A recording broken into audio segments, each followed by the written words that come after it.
안녕하세요. 플림입니다. 여러분은 혹시 하고 싶은 게 너무 많진 않으신가요? 요즘 우리가 컨텐츠들만 봐도 저 사람처럼 음악도 하고 싶고 그림도 하고 싶고 심지어 먹방 유튜브 저는 또 누가 장사를 한다고 하길래 그것도 해보고 싶더라고요. 그리고 컨텐츠들이 아니더라도 아직 꿈을 정하지 못하고 있거나 취직은 했지만 내 길이 아닌 것 같아 사직서를 낼까 말까 고민하시는 분들, 또는 이미 사직서를 내고 자신의 길을 찾아가는 사람들도 있겠죠. 우선 저는 하고 싶은 일이 너무 많았어요. 제가 요즘 초등학생들을 대상으로 뮤지컬 극 시나리오를 좀 쓰고 있는데 꿈에 관련된 내용이에요. 그래서 제가 어렸을 때가 조금 생각이 나더라고요. 우선 저는 초등학교 때는 학교 숙제였던 뉴스 일기를 매일 쓰면서 그때는 또 대통령이 되고 싶었고, 중학교 땐 너목보라는 드라마를 재밌게 봐서 변호사 검사, 그리고 고등학교 때는 여차저차해서 음악의 길로 가겠다 마음을 먹으니 음악 감독, 뭐 뮤지컬 작곡가, 그때부터 이런 것들이 눈에 들어오더라고요. 되게 내가 하고 싶다고 느끼는 순간은 그 일을 하고 있는 사람이 멋있어 보여서 꿈을 갖는 이들이 많다고 하는데, 저 역시도 TV에 나오는 사람들이 멋있어 보여서 좋아 보여서 꿈을 갖기 시작했던 것 같아요. 하지만 지금 보면 그 일이라는 꿈을 직업으로 가지는 여정은 고독함을 오롯이 혼자 짊어지고 가야 그 길에 겨우 도달할 수 있는 것 같아요. 그리고 그 일을 목표로 삼는 사람보다 그 여정 자체를 잘하는 사람이 그 목표에 어느 순간 도달해 있다는 것도 지금은 느끼고 있죠.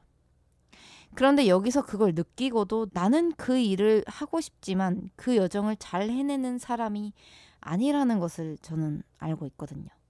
그래서 내가 이걸 깨고 그럼에도 불구하고 할 수 있는 방법을 생각해 봤죠.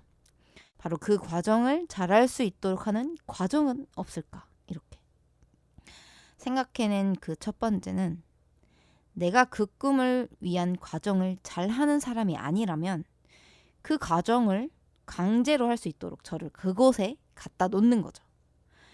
중학생 땐 성적을 올리고 싶은 욕심은 있지만 남의 시선을 굉장히 신경 쓰는 사람이었기에 친구들과 어울려 놀면서 공부한다는 내색을 할 수 없었습니다.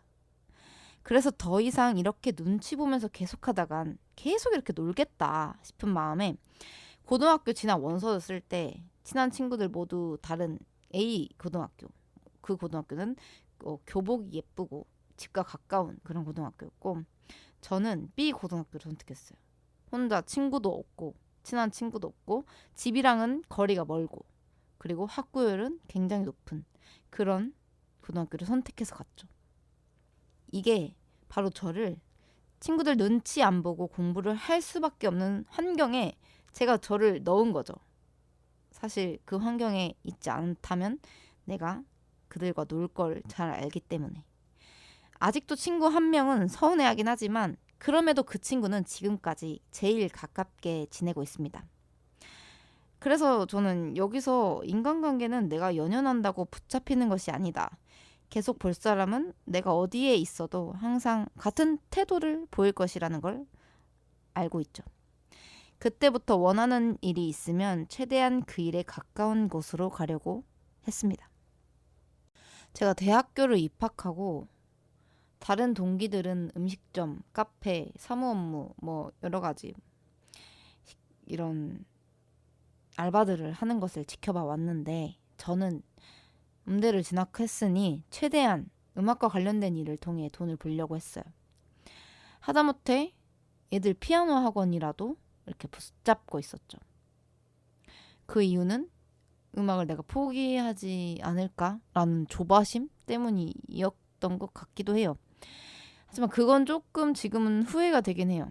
더 다양한 일을 해봤다면 지금 더 선택의 폭을 더 넓게 만들었을 수 있었을 텐데, 하지만 그렇게 됐다면 제가 하고자 했던 방향은 이미 포기하고 다른 길로 선택을 아마 하지 않았을까. 그게 더 좋은 방향이었을 수도 있겠지만 그런 생각이 듭니다. 두 번째는 그리고 나서 그 환경에 나를 갖다 놓는다고 다 되는 것은 아니다. 이제 종류를 좁혀나가야 해요. 저는 음악은 음악인데 종류를 좀 더 좁혀서 내가 하고 싶은 뮤지컬이라는 장르로 지원 가능한 것이 있다면 이 지방 안에서 거의 지원을 해봤어요. 저에게 뮤지컬이라는 것은 아무것도 모르는데도 하고 싶은 정말 하고 싶은 분야였거든요. 이 역시도 어렸을 때 학교, 중학교 때 체험학습 같은 걸 통해서 뮤지컬 한 편을 시골 학교에서 보여줬어요. 서울까지 이렇게 올라가가지고. 반해버린 거죠, 그때. 그래서 시작된 열정이지만 이 열정이 사라지지 않는구나 라고 해서 보니 지금은 직업으로 갖고 싶은 일이 되어버린 거죠. 뮤지컬이라는 단어만 들어도 막 설레는 지경에 이르렀으니 그랬던 거죠. 그래서 일단은 뮤지컬 체험, 교육, 동아리, 모임 시작해서 세미나, 이제 창작도 해보자. 뮤지컬 창작 아카데미까지 거치게 되었죠. 이제 저는 행동하게 하는 환경이 뮤지컬로는 많이 좁혀져 있습니다. 지금까지 모든 환경이 할 수 없을 것 같다고 생각된 일들을 계속해서 해내도록 만들어준 거죠. 제 능력과는 그 이상으로. 저는 원래 곡을 쓸 줄 몰랐으니까요. 저는 제가 뮤지컬 자체의 곡을 혼자 쓸 수 있다고 생각해 본 적이 없어요. 그리고 사람은 환경에 적응하는 동물이라고 했나요? 처음 이 말을 들을 때는 커다란 이 세상만의 환경을 생각해서 원시적으로는 그렇다라고 동의를 했지만 이 말을 조금만 우리가 사는 사회에 갖다 넣으면 우리는 주변 인물과 상황, 공간이 달라지면 그에 맞는 행동을 하게 되어 있다라고 이해를 할 수 있었습니다. 그런데 제가 앞서 썸네일을 보고 들어오셔서 아시겠지만 욕심은 많은데 방구석에서 나오지 않는 사람 이렇게 해놨죠? 여기서 주의할 게 있습니다. 이렇게 하고자 하는 분야에 나를 데려다 놓으면 그에 해당하는 비교군들이 막 생겨납니다. 그 분야에 더 많은 사람들을 만나게 되고 거기에 있는 사람들도 여기까지 온 것을 보면 분명 그런 능력과 재능이 없는 사람들이 아니라 대부분 나와 다른, 더 많은 혹은 그런 재능을 가지고 있는 사람들이 많으니 비교를 하게 될 수밖에 없죠.